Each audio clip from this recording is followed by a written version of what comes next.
Here we got 1968 Camaro SS 327.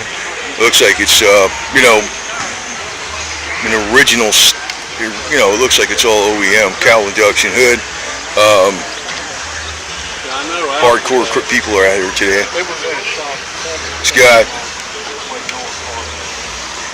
like a B&M shifter, automatic, but you know, obviously it's a beefed up automatic.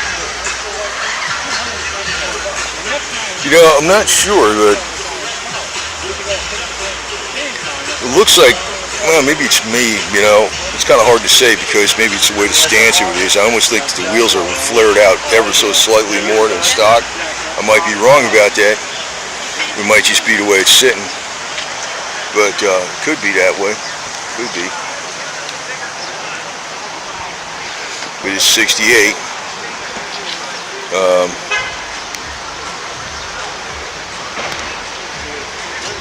Now maybe I'm wrong, but well, you know what? It's difficult to tell. It could be a subtle touch. It may be just the way I'm looking at it from the, it could be that they're very slightly layered out. And that could be possible because of the size of these tires. You know, I think, you know, normally they're running on 14 or 15 inch rims. Like, you know, F70 14s or something like that. Very big tires. And these are a lot more meat. So it could be very slightly flared out on the fenders and the quarter panel. I'm not sure though.